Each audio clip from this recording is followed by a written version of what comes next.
Ok. En 2003, lors d'un match de Ligue des Champions entre Lyon et le Bayern Munich, Juninho obtient un coup franc à une trentaine de mètres du but. Oliver Kahn, considéré à ce moment-là comme le meilleur gardien de la planète, se positionne dans ses cages. Il a bloqué des centaines de pénaltys impossibles dans sa carrière, sorti des frappes que tout le monde croyait imparables, et il est convaincu qu'il peut anticiper n'importe quel tir. Juninho pose le ballon, prend quelques pas de recul, s'élance et frappe. Le ballon décolle en ligne droite, puis, à mi-chemin, sans prévenir, change brusquement de trajectoire. Kahn plonge de l'autre côté, rate le ballon d'une bonne longueur et dans son élan, va s'écraser la tête contre le poteau. Il reste par terre une bonne seconde, sonné, pendant que le ballon est déjà au fond des filets et que tout Gerland explose. Le lendemain, Andrea Pirlo, l'un des meilleurs milieux de terrain d'Italie, lit les journaux et décide de consacrer une partie de ses nuits à regarder des DVD de Juninho pour comprendre comment c'est humainement possible. Des années plus tard, il écrira dans son autobiographie que cette recherche était devenue une obsession et que Juninho était comme un chef d'orchestre assemblé à l'envers avec la baguette tenue par ses pieds. Pirlo, qui deviendra lui-même l'un des meilleurs tireurs de coups francs du monde, finira par avouer « il ne ratait jamais, jamais ». Et pourtant, ce même Juninho, quelques années plus tôt, était le gamin à qui les entraîneurs refusaient de confier un penalty. Parce qu'il faut savoir qu'avant de devenir la terreur de tous les gardiens d'Europe, Juninho était un joueur ordinaire dans l'un des clubs les plus discrets du nord-est brésilien. À Sport Recife, où il commence sa carrière professionnelle à 18 ans, en 1993, il n'est pas le premier choix de l'entraîneur, pas le premier à l'entraînement, et surtout pas le tireur désigné depuis le point de pénalty. Un jour, lors d'un match capital du Campeonato Pernambucano, le buteur habituel est blessé, et l'entraîneur se tourne vers Juninho. Il prend son élan, il frappe, le ballon monte, et finit sa course très loin au-dessus de la barre, dans les tribunes. Le genre de raté qui te colle à la peau pendant des années. Ce que personne ne sait à ce moment-là, c'est que plutôt que d'essayer de s'améliorer sur les pénaltys, Juninho prend une décision radicale. Si les gardiens peuvent se positionner, anticiper, se préparer mentalement avant un pénalty, alors lui va inventer quelque chose que personne ne peut anticiper. Depuis l'âge de 13 ans, il avait commencé à copier Marcelinho de Corinthians, le premier joueur qu'il avait vu frapper un ballon en plein vol sans rotation. Comme si le ballon perdait la tête à mi-chemin. À 18 ans, après ce pénalty raté, il passe ses après-midi entiers à perfectionner cette technique, seul sur le terrain quand les autres joueurs ont rejoint le vestiaire depuis longtemps. Et selon ses propres mots dans une interview au magazine Fourfourtou, c'est quand je suis arrivé en France que j'ai vraiment maîtrisé la technique. Mais avant la France, il y avait Vasco, en janvier 1995. Alors que Sport Recife est encore un club relativement confidentiel dans le paysage brésilien, plusieurs équipes de São Paulo et Rio de Janeiro ont les yeux rivés sur lui. C'est Vasco da Gama qui rafle la mise, en lui offrant ce que Sport Recife ne pouvait pas lui donner. Rio de Janeiro, l'une des plus grandes vitrines du pays, et une équipe avec Romario, Edmundo, Pedrinho et Juninho Paulista, ce qui, quelque part, voulait aussi dire qu'il allait devoir se battre pour exister dans l'ombre de ces noms-là. Mais à Vasco, quelque chose change. Romario prend les pénaltys, Edmundo aussi parfois. Lui, il travaille ses coups francs. Pendant les entraînements, quand les autres rentrent au vestiaire, Juninho reste dehors, seul, à frapper des dizaines de ballons depuis des angles impossibles. Les gardiens de l'académie commencent à refuser de rester dans les buts pendant ces séances parce qu'ils ne comprennent tout simplement pas comment le ballon peut changer de trajectoire aussi brusquement après avoir quitté son pied. Sa réputation grandit à l'intérieur du club, puis dans tout le Brésil. 4 buts en 1995, 7 en 1996 et un premier championnat du Brésil remporté en 1997. En 1998, c'est la Copa Libertadores. Et là, le monde entier commence à comprendre. En demi-finale de la compétition, face au River Plate, au fameux Estadio Monumental de Buenos Aires, Vasco obtient un coup franc à une trentaine de mètres. Juninho pose le ballon, prend 4 foulées de recul et frappe. Le ballon décolle en ligne droite, puis, comme à son habitude, change brusquement de cap à mi-parcours, s'enroule dans le coin gauche, impossible. Le Monumental, avec ses 80 000 personnes, reste muet pendant une seconde. Vasco se qualifie pour la finale, remporte le titre face à Barcelona de Guayaquil et les fans entonnent immédiatement une chanson en l'honneur de Juninho. Une chanson qu'ils chanteront encore des décennies plus tard à chaque fois qu'on évoque son nom. En 2000, deuxième championnat du Brésil et Juninho est nommé dans l'équipe type du pays. Tout le monde le veut. Mais là, les choses se compliquent et pas à cause du football. À l'été 2001, un litige contractuel éclate entre Juninho et Vasco da Gama. Le club lui interdit de jouer. Juninho, plutôt que d'accepter la situation, intente un procès à son propre club. Quelques semaines plus tard, un tribunal de Rio de Janeiro lui donne raison, lui permettant de résilier son contrat et de partir libre. Une décision extraordinaire, parce que rares sont les joueurs qui ont le cran de traîner leur propre employeur en justice pour obtenir leur liberté. Pendant ce temps, à Lyon, Bernard Lacombe présente à Jean-Michel Aulas le rapport de Marcelo Dian, leur recruteur brésilien qui avait suivi Juninho pendant 2 ans dans l'ombre. La formule utilisée par Lacombe pour convaincre Aulas est restée célèbre dans les couloirs du club. Il a une patte sur coup franc, faut voir ça. Aulas signe. Et c'est là que les moqueries commencent. Quand Lyon officialise la signature, les supporters adverses et même une partie des fans lyonnais réagissent de la même façon. Vous vous êtes trompé de Juninho. Le bon, c'est Juninho Paulista, pas Juninho Pernambucano. Pour ceux qui ne connaissent pas, Juninho Paulista était alors bien plus connu sur la scène internationale, avec des passages remarqués à Middlesbrough en Espagne, des saisons en sélection brésilienne. Juninho Pernambucano, lui, restait encore un joueur peu médiatisé en dehors de l'Amérique du Sud. Et les premières semaines n'arrangent pas les choses. Jacques Santini, le premier entraîneur de Juninho à Lyon, le positionne sur le côté gauche du milieu, une position qui n'est pas la sienne, et les performances sont ternes. C'est Bernard Lacombe lui-même qui intervient pour le replacer dans l'axe, là où il est réellement dans son élément. Quoi qu'il en soit, dès ce repositionnement, tout change. En octobre 2002, contre Auxerre, Juninho réussit un triplé dont 2 buts sur coup franc direct dans une victoire 3-0. Les gardiens de Ligue 1 commencent à en parler entre eux. En 2003, nouveau triplé, cette fois contre Laon, victoire 4-0. Puis le but contre le Bayern Munich qui force Oliver Kahn à se fracasser le crâne contre son propre poteau. À ce stade, Gérard Houllier, l'entraîneur de Lyon, décide de lui remettre le brassard de capitaine. Un choix logique, parce qu'au-delà des coups francs, Juninho est devenu le métronome de l'équipe, celui qui donne le tempo, qui exige l'excellence, qui reste le dernier à l'entraînement même à 30 ans, même à 33 ans, même avec 7 titres en poche. Ederson, son coéquipier pendant ces années, dira des décennies plus tard « le meilleur leader que j'ai connu ». Il était exigeant et irréprochable dans les attitudes comme dans les paroles. Il obligeait les autres à donner plus. À la fin de la saison 2001 à 2002, Lyon remporte son tout premier titre de champion de France. C'était la première fois en 75 ans d'histoire du club. Et personne ne se doutait encore que ça allait continuer. Parce que l'année suivante, ils remettent en ça. Et l'année d'après. Et l'année d'après encore. 7 saisons consécutives, de 2002 à 2008, ce qui n'avait jamais été réalisé dans l'histoire du football français depuis le règne de Saint-Étienne dans les années 70. Et au cœur de tout ça, il y a Juninho, avec son pied droit magique et une réputation grandissante comme le tireur de coups francs le plus redoutable du monde. Ce qu'il faut comprendre, c'est que Juninho ne frappe pas de la même façon depuis toutes les distances. De près, il se concentre sur le placement, cherche les angles, oblige le gardien à se positionner d'un côté pour enrouler de l'autre. De loin, il frappe le ballon avec le pied à plat, sans rotation, créant un effet flottant et dansant que les gardiens ne peuvent pas anticiper, parce que le ballon ne sait lui-même pas encore dans quelle direction il va terminer sa course. Aujourd'hui, les physiciens et les préparateurs athlétiques appellent ça le knuckleball. À l'époque, les gardiens adverses avaient un autre nom pour ça, mais il n'est pas très imprimable.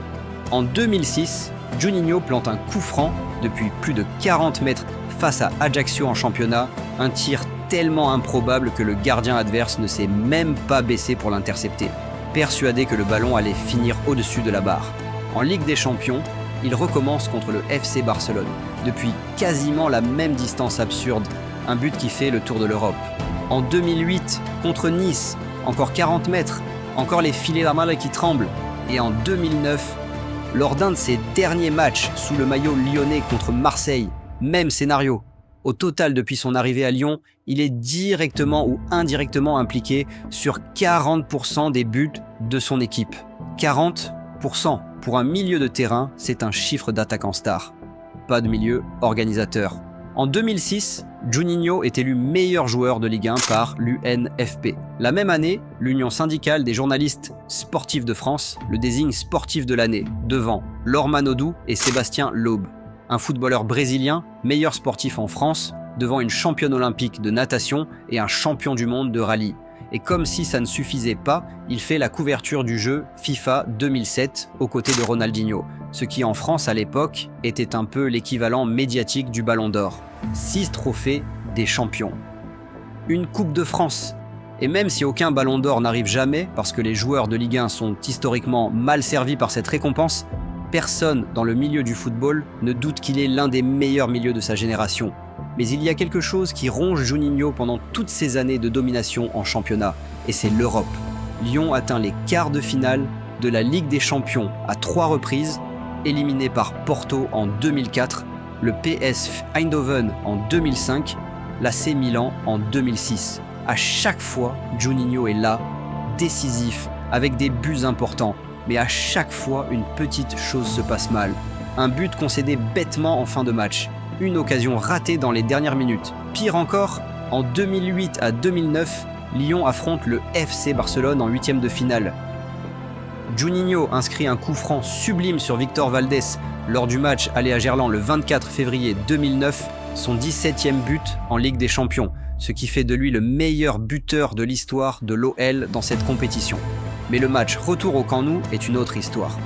Barcelone, qui cette saison-là remportera le triplé historique sous Guardiola, renverse la situation sans pitié. Lyon est éliminé, et Juninho sait au fond de lui que c'est son dernier voyage européen avec le club.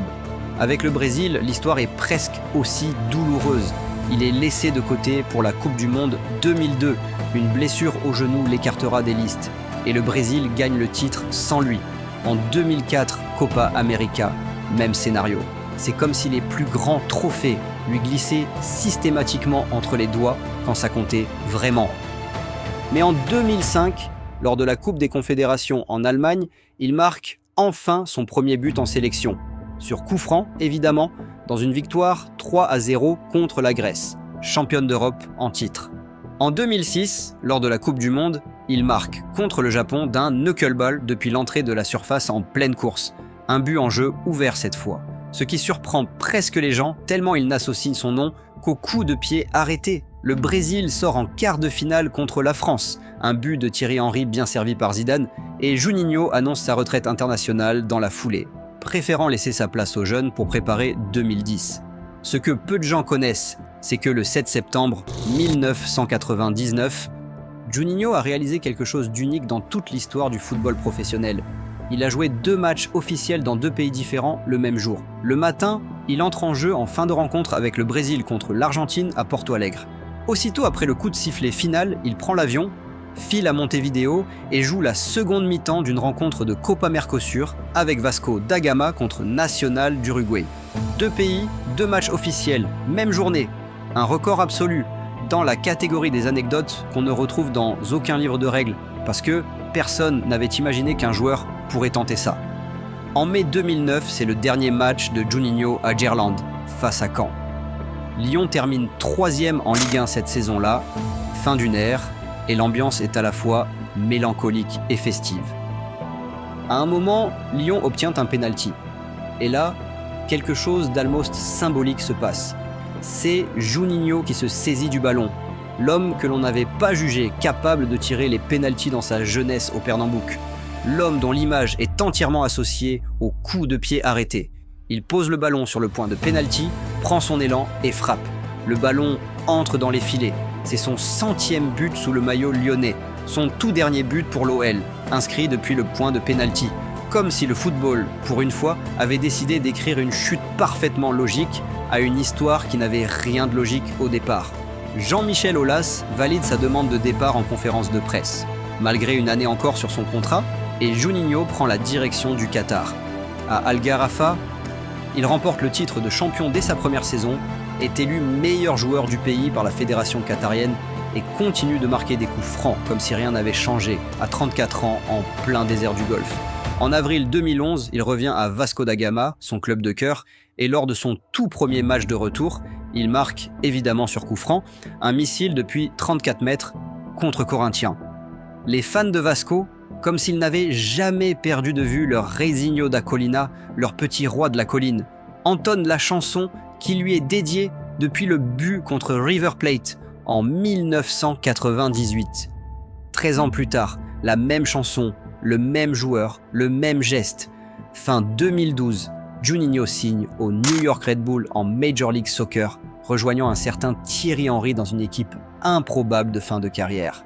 Ça commence bien, il marque sur coup franc à son premier match amical. Quelques mois plus tard, lors d'un match contre le Sporting Kansas City en avril 2013, alors qu'il ne reste que quelques minutes à jouer, Juninho se précipite vers le gardien adverse Jimmy Nielsen pour récupérer le ballon et accélérer la remise en jeu. Le contact tourne mal et l'arbitre sort le carton rouge. L'une des rares expulsions de sa carrière entière, pas pour une faute grossière, pas pour un geste d'humeur, mais parce qu'il était trop impatient de reprendre le match. C'est tellement lui. Il retourne à Vasco, joue encore quelques mois et le 30 janvier 2014, son jour d'anniversaire, il annonce officiellement sa retraite. 841 matchs joués dans sa carrière, 210 buts inscrits et 77 coups francs marqués. Un record mondial absolu qui surpasse Pelé et ses 70 coups francs, Messi et ses 69, Ronaldinho, Beckham, Pirlo, Cristiano Ronaldo et tous les autres. Pour mettre les chiffres encore plus en perspective, Juninho a inscrit plus de coups francs à lui seul que Beckham, Pirlo et Ronaldo réunis. Et pourtant, avec Juninho, l'histoire ne s'arrête jamais vraiment là. En mai 2019, alors que Lyon cherche un directeur sportif après une saison décevante, Jean-Michel Aulas se tourne vers l'ancienne légende. Juninho accepte, revient au club et son premier geste est de nommer son ancien partenaire en sélection nationale, Silvinho, comme entraîneur. Ce sera sa première erreur. Silvinho est limogé après seulement 11 matchs, les résultats étant catastrophiques. Rudy Garcia le remplace. Et là, contre toute attente, en août 2020, dans une bulle sanitaire à Lisbonne organisée à cause de la pandémie, Lyon réalise quelque chose d'historique. Ils éliminent la Juventus de Ronaldo en 8e de finale, puis Manchester City en quart de finale. Lyon se retrouve en demi-finale de la Ligue des Champions, là où Juninho joueur n'avait jamais réussi à aller malgré 8 saisons et des dizaines de coups francs mémorables. Cette demi-finale qu'il avait cherchée sur le terrain pendant toute sa carrière, c'est finalement Juninho, directeur sportif, qui l'obtient, depuis les gradins en costume. Mais en dehors de cette épopée européenne, le bilan est difficile à défendre. Des recrues prometteuses rarement convaincantes, des choix d'entraîneurs contestés. Ce que personne ne peut enlever à Juninho, c'est d'avoir utilisé son réseau brésilien pour faire venir Bruno Guimaraes, qui s'impose immédiatement comme l'un des meilleurs milieux de Ligue 1 avant de partir à Newcastle pour 42 millions d'euros. Et Lucas Paquetá, qui retrouve son meilleur niveau à Lyon avant de signer à West Ham pour 60 millions. À la fin de l'année 2021, épuisé par des tensions permanentes avec la direction du club et usé par les mauvais résultats sous Peter Bosz, Juninho claque la porte et démissionne. Il dira publiquement qu'il est fatigué.